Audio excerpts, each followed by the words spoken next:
deui heula nyaritakeun kaayaan di imah Biona. Harita Biona jeung Mang Rudinta masih keneh kadenge keur hoghag di jero imah. Ayeuna mah geus kieu Biona. Naon maksudna maneh ngabulikeun duit jeung perhiasan? Kami teu diberinya hukum maneh. Sok sia jawab Ona. Kadenge Mang Rudinta ngabentak deui Biona. Ci hari Kang Rudinta. Sok salah harti Kang Rudinta mah. Ya, lain ngabunikeun kuring mah lain tapi ngamankeun. Beda tuh Kang, ada ngabunikeun jeung ngamankeun mah beda. Wah sia, udah lo balasan si Ona. Ayeuna tuduhkeun ka kami, di mana maneh nyimpen duitna? Kami teh salakin maneh Ona. Kami kudu nyaho sarua bae jeung maneh. Ulah calimut sia ka kami. Ih si Akang, geus tenang bae tenang Kang. Geus teu penting mah aman cek kuring oge. Biona keukeuh embung nuduhkeun. Ari Mang Rudinta geus bener-bener ambek. Tapi barang rek ngahok deui kabur manten kadenge aya soran uluk salam bari ngatrokan panto. Assalamualaikum. Punten Mang Rudinta, Biona. Atuh Biona jeung Mang Rudinta anu keur omong-omong teh langsung bae jep jarempe. Saya tanu uluk salam Kang. Cik atuh tempo. Cek Biona. Iya, juru besi aku sorangan Ona. Sanggup kami mana pun age. Mang Rudinta embungeun, meureun manehna masih keneh ambek ka Biona. Ji dasar halaki teh. Kitu-kitu bae ge embung. Cek Biona bari terus bae manehna leumpang ngadeuketan panto imah. Samemeh muka panto naong heula tina bilik nu copong. Barang breh si horeng tua kampung jeung Pak RT. Saha Ona? Tanya Mang Rudinta. Tapi Biona hati nembalan, malah tuluy mukakeun panto. Bareng jeung kitu, Pak RT oge ngaheumbatkeun leungeunna, maksudna marek ngatrok deui panto. Atuh barang bray panto muka, leungeun Pak RT oge datang. Pletak, jadina kalah nenggel kana tarang Biona. Biona ngagoak nyeri. Aduh! Pak RT jeung tua kampung reuaseun, kitu deui Mang Rudinta, teu sirikna langsung ngagajeleng luncat. Aya naon Ona? Cek Mang Rudinta bari ngagajeleng.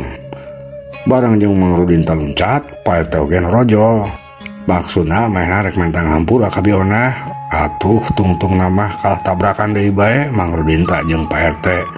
Pak RT ngajenggang ka tukang katindihan awakna ku Mang Rudinta. Duana kadenge pating garoak. Aduh, ampun dia nyeri. Cek Pak RT jeung Mang Rudinta.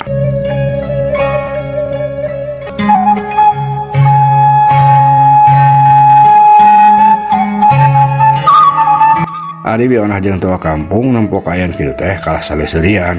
Heuheuy dede, eta naha ari Kang Rudinta jeung Pak RT? Siga belon bae ngadon patumpak-tumpak kitu. Cek Biona bari seuri meuni heuheuy. Nya, siga mah rarasana mah keur bolon keneh meureun Biona.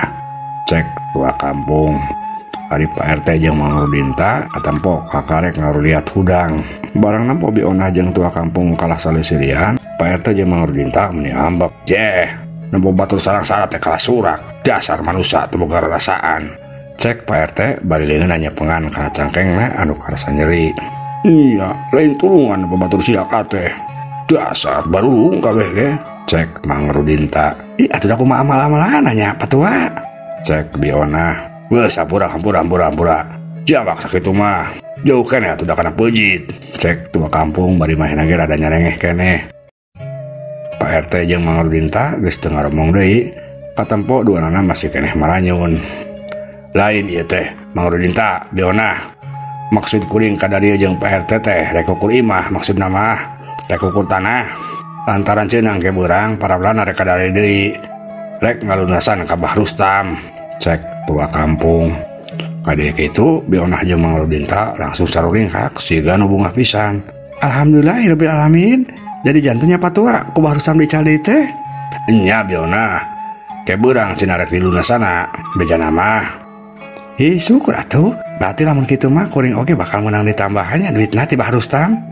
Maksud kuring teh bisa minta tambahan di ke Bah Rustam. Cek Biona deui. Tua kampung jeung Pak RT ngan saukur silih heret bari gegarodeg. Ya atuh eta mah Biona na bae kali ngomong kali itu ke Bah Rustam. Sugan bae ditambahan deui ku Bah Rustamna. Ngan kade poho Biona kudu inget tah kana bayar zakatna. Cek tua kampung. Ih ari patua tasantang teu oge ditambahan deui. Tos nyarios zakat. Cek Biona.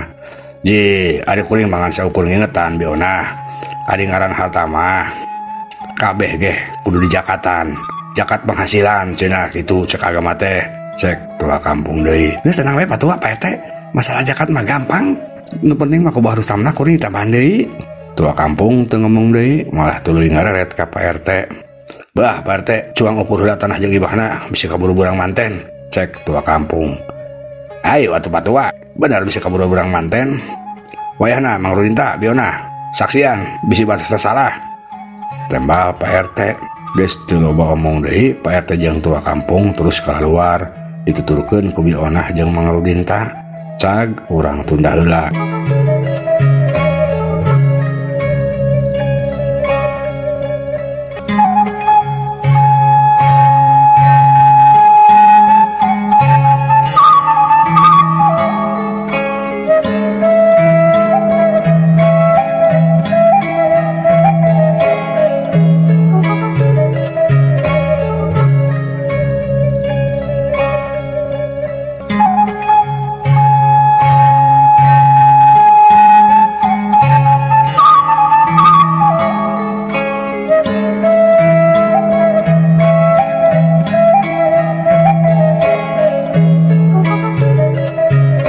Kocapkeun kaayaan geus beuki beurang, hawa beuki karasa haneut, langit katempo meni bengras taya aling-aling, angin leutik ngahiliwir nebakan adang daunan meni karasa matak seger, sakali-kali kadenge sorah hayam jago kongkorongok, patembalan yang pada baturna, sorah hayam bikangna kat-kat kut-kut kokoreh bari ngarasuh anakna, manuk-manuk racet pating kalaper paudag-udag jeung pada baturna, kaayaan di lembur Cihirup bener-bener karasa matak waas. Dina kaen kitu Bah Rustam geus katempo sagedrek indit, bari ambuy ayahna katempo keur diuk ngadaweung di hareup siga nu jarawuh panindeungan. Ieu nahanya hate aing baca sebelakan bae kieu. Buah-buah kira-kira teu bener ya. Heueuh keur maceun cek si Abah tas ngimpi goreng deui. Kerentas ambuy ayah bari katempo terus malaweung. Keur kitu torojo Bah Rustam di jero imah, katempo papakeana geus rapih make jas jeung minyak sengit. Abah rek mangkat heula ambu, cek Bah Rustam. Ambu yayah nu kudu ngalamun ngarenjag ret ka Bah Rustam anu geus saged. Rek ka mana kitu abahna? Je ari ambu, kapan abah teh rek ka imah tua kampung? Ceunah pan paramlan ayeuna teh rek ngalunasan imah Mang Rudin tah anu geus diberi ku urang teh ambu. Sugan poho ambu teh. Nya kitu nama abah, tapi hati ambu teh asa sesebelakan kieu gini nya, bisi aya kira-kira goreng. Maksud ambu kumaha tuh? Duka kumaha? Ambu mah asa maralang abah rek indi teh. Geus teu kudu boga pikiran macam-macam ambu.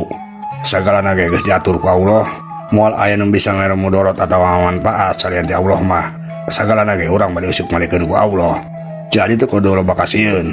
Keur mah abah geus kapalang janji ongko.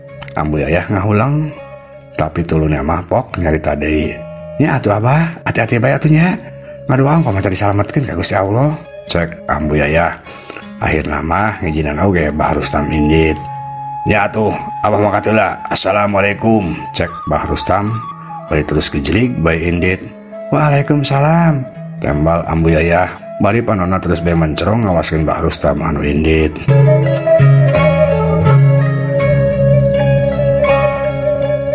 Aneh nampo Bah Rustam lembang ini teh tara-tara ti sasari, hate ambu ayah beuki karasa sesebelakan. Ya Allah Gusti, tang tayungan caroge abdi tina sagala mara bahaya. Cegarantos ambu ayah bari panonna terus bae ngawaskeun Bah Rustam anu lembang indit nepi ka milesna di pengkolan.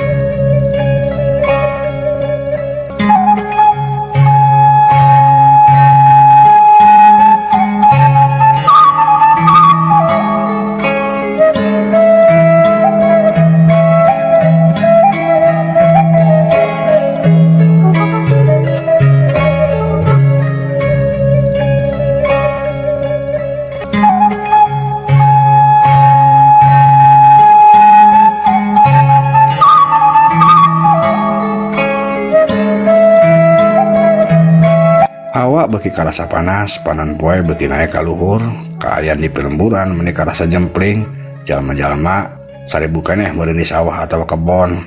Nu kadenge ngan saukur sasatawan lembur, sabangsaning sora hayam, sora embe, jeung suara sapi anu kadengereang marentah parab. Dina kayan kitu Bah Rustam masih keneh ke lempang anu tujuanna rek ka imah tua kampung. Tapi barang rek liwat ka imah juragan pangsiun, Bah Rustam ngarendeg eureun lantaran kumanehna kadenge sada suara juragan pangsiun keur paomong-omong jeung saurang awewe. Sada juragan pangsiun siga nu keur pasea geudinya aya naon eta. Gerentes Bah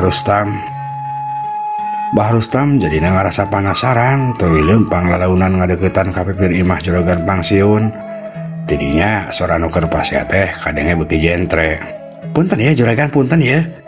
Geus sabaraha kali punten ya kuring mah. Geus lah tong loba alasan deui. Ayeuna mah juragan karitos terang bae rek bayar tah moal." Cek sora awewe anu sehoreng Cida anu keur nagih hutang teh ka juragan pangsiun. "Ulah tarik teuing nyarios atuh Cida. Kuringna era. Ari bayar mah pasti bayar, tapi kuringna mentot tempo atuh. Geus pokona mangke bulit. Kuring dibayar lunas lah." Tembal juragan pangsiun manehna mah kadenge leuleuy bae ngomongna. Lantaran sieun meureun bisi Cidana kalah ke beuki angot tua kauk. "Ya, kuring masih kena sabar juragan ya. Tapi lamun engke bulit acan kena bayar, wayahna dikejabel imahna ku kuring ya." Cek Cida deui tandes, bari jeung tuluy manehna teu ngaliek deui langsung bae indit. Juragan pangsiun gregeteun ambek ka pegung, manehna bener-bener teu bisa hojah.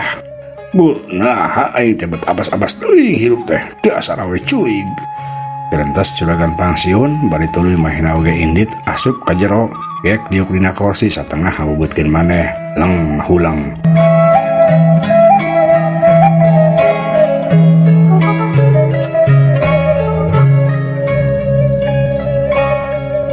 Ari Bah Rustam anu titara ngadengekeun mending gogodag bari istighfar nempok kejadian kitu teh. "Astagfirullahaladzim, bener cek katakan agama, lamun hidup mudag-mudag dunya jeung kabeungharan, dunya nu diudag teh bakal nyiksa ka urang. Karunya teuing eta juragan pangsiun, beu aing duraka lamun teu nulungan manehna teh." Gerentas Bah Rustam tuluy buru-buru indit rek mudag Cida. Ngan hanjakal teu kasusul. Eta kancang-kancang teuing lempang nata Cida. Lamun perlu sejen disusul ku aing ka imahna. Geus lah ke bae. Baik tibah tua kampung ku aing ditebungan imahna. Gerentes Bah Rustam deui, satuluyna Bah Rustam indit deui rek nuluykeun lalampahanna ka imah tua kampung. Cag urang tunda deui.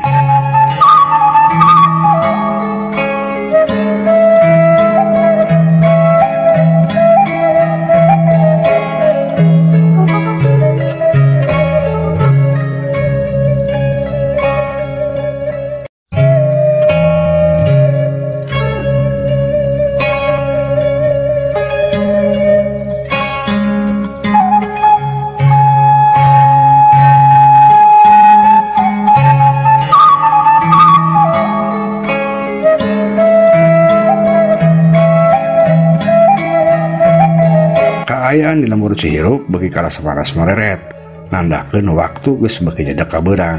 Paramlan, Mang Darna jeung dua urang tukang pukulna geus aranjau ka lembur Cihirup. Tetela kaayaan di jalan lembur wanci kitu teh bener-bener jempling. Jarang ketemu jalma-jalma anu lalar liwat. Di hiji tempat Paramlan ngajak deui eureun-reureuh. "Eureun heula euy, eureun heula. Juang reureun heula, sakalian ngatur di siasat." Cek Paramlan. Atuh reg kabehana reureun ngadondariuk deui di pinggir jalan di handapun tangkal gede. "Tapi keneh teh tujuan teh juragan," cek salah saurang tukang pukul Paramlan anu ngaran Ibro. "Teuing atuh, lebah manana mah imah tua kampung teh dewe can nyaho, can apa. Tapi eta mah gampang, keneh nyakeun dihareup," tambal Paramlan.